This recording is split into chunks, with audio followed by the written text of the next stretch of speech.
Hello डीसीएमए foundation के प्यारे प्यारे बच्चों, this side professor Shivam Joshi, आपका लॉ का भाई। तो आज इस वीडियो के माध्यम से मैं आप लोगों को एक बहुत ही सुंदर सी और बड़ी ही इंपॉर्टेंट सी चीज बताने जा रहा हूं।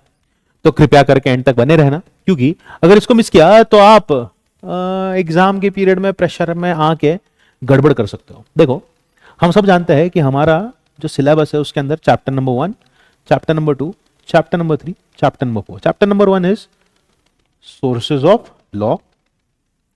Chapter number 2 is Indian Contract Act. Chapter number 3 is SOGA. Chapter number 4 is Negotiable Instruments Act. और चैप्टर नंबर 5 भी लिख देता हूं मैं यहां पे, बिजनेस कम्युनिकेशन. ठीक है. अब क्या होता है ना, जैसे आप पढ़ाई करने बैठते हो घर पे, तो बहुत सारे बच्चे बोलते हैं कि सर यार समझ ही नहीं आता कि कहां से शुरू करें. अब देखो, लेंथ वाइज अगर मैं बात करूं तो इंडियन कॉन्ट्रैक्ट एक्ट सबसे बड़ा टॉपिक है हमारे पूरे करिकुलम के अंदर. और सबसे छोटा और सबसे इजी लगने में ये येलो कलर वाले दो टॉपिक लगते हैं. हाँ, ये बात अलग है कि इनमें वाट लगती है एग्जाम के अंदर, क्योंकि बड़े ही ट्रिकी से एमसीक्यूज आते हैं. और प्लस इसके अंदर क्योंकि एमसीक्यू पेपर हमें ये नहीं समझ में आता कि एमसीक्यू किस पॉइंट से पूछ सकते हैं. हाँ, ये जो ग्रीन कलर में हाईलाइट किए हुए टॉपिक से ये कॉन्सेप्ट बेस ज्यादा है. एक्चुअली कम्युनिकेशन और हमारा जो सोर्सेज ऑफ लॉ है ये भी कॉन्सेप्ट बेस्ड है, बट बिकॉज हम लोग की अप्रोच इन 3 टॉपिक्स में अलग होती है, तो ऐसा होता है बहुत बार कि ये वाला टॉपिक और ये वाला टॉपिक ना हमारी ना थोड़ी सी कॉन्फिडेंस को शेक कर देता है. तो मुझे बहुत सारे बच्चों ने बोला कि सर यार एक सीक्वेंस बताओ कि किस सीक्वेंस में हम लोगों ने पढ़ना चाहिए सीएमए फाउंडेशन का लॉ. तो भाई देख, because chapter number 1 is lengthy, मैं रेकमेंड करता हूं हर बच्चे को start with sale of goods act. This should be your first chapter. क्योंकि ये इंटरेस्टिंग है, क्योंकि इसकी लेंथ कम है as compare to Indian contract act. ये पढ़ने में भी और इसको सॉल्व करने में भी बड़ा मजा आता है.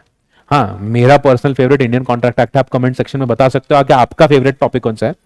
बट हाँ, सेल ऑफ गुड्स एक्ट को सबसे पहले करो. दूसरा अगर हम हाथ लगाए तो वो है नेगोशिएबल इंस्ट्रूमेंट्स एक्ट. क्योंकि नेगोशिएबल इंस्ट्रूमेंट्स एक्ट में ज्यादा कुछ दिया ही नहीं है. इसको 2 पार्ट में इसको तोड़ना है आपको और कुछ नहीं करना है. फर्स्ट पार्ट क्या है बेटा, पता है आपको? एक्चुअली 3 पार्ट में तोड़ेंगे हम इसको. First part is negotiable instruments के टाइप क्या है, जैसे कि cheque, promissory note, bill of exchange. उसी की पूरी राम कथा दी हुई है. सेकेंड पार्ट है क्रॉसिंग ऑफ चेक्स. और थर्ड पार्ट जो है इसका, जिसको थर्ड पार्ट में हमने इसको तोड़ा है, वो आता है आपका मिसलिनियस एरिया, जैसे कि इनलैंड एंड फॉरेन इंस्ट्रूमेंट क्या होता है, plus section number 138. That's it. 3 parts में ब्रेक करके तो पढ़ना है. तो मैं इसको सेकेंड प्रेफरेंस दूंगा. अब आते हैं हम लोग सबसे अहम और सबसे इंपॉर्टेंट क्वेश्चन में कि सर अब क्या करें. अब ना सोर्सेज ऑफ लॉ को थर्ड प्रेफरेंस देना, घर पे सेल्फ स्टडी करते हो तो उसके पीछे का कारण बताता हूं क्या है. ये दिखने में समझने में डिफिकल्ट लगता है, पर एक बार इसका आपको मतलब कॉन्सेप्ट समझ में आएगा ना कि एग्जैक्टली क्या बताने की कोशिश कर रहा है. इंडिया में सोर्सेज ऑफ लॉ क्या है, इंडिया में लीगल जुडिशियल पीरियड क्या रहा है, करंट सिनेरियो क्या है. फिर उसके बाद ये लोग कहते हैं कि भाई देखो, तुमको समझना पड़ेगा कि इंडिया में कौन सी बॉडीज है जो कानून की निगरानी करती है, नजर रखती है, और कोर्ट्स क्या क्या है. That's it. और अगर आपको इसको इजी करना है ना, तो एक बात बताता हूं बिफोर वी गो अहेड, छोटा मुंह बड़ी बात. मैंने इस टॉपिक को बड़े ही शिद्दत से, बड़ी आसानी से समझा है. इस वीडियो के, इस YouTube चैनल के ऊपर आपको मेरे वीडियोस देखने मिलेंगे जहां पे आप डिटेल में देख सकते हो कि मैंने एक एक लाइन का मीनिंग बताया, और इतने अच्छे से बताया कि आपको सारे पॉइंट कंठस्थ हो जाएंगे. तो थर्ड प्रेफरेंस इसको देना है. अब जंग छिड़ी है इंडियन कॉन्ट्रैक्ट एक्ट और कम्युनिकेशन के अंदर. अब मेरी मानो तो कॉन्ट्रैक्ट एक्ट को हाथ लगाओ, which is going to be your 4th topic. Contract act लेंदी है, बहुत सारा यूनिट्स है, सारे यूनिट्स कंप्लीट करो और फिर लास्ट में यानी 5th इस टॉपिक को पढ़ो. और हाँ, इसको आसान मैंने बना के दिया हुआ है, तो चिंता करने की जरूरत नहीं. और अगर आप जून में एग्जाम देने का प्लान कर रहे हो, then this video is 100% for you.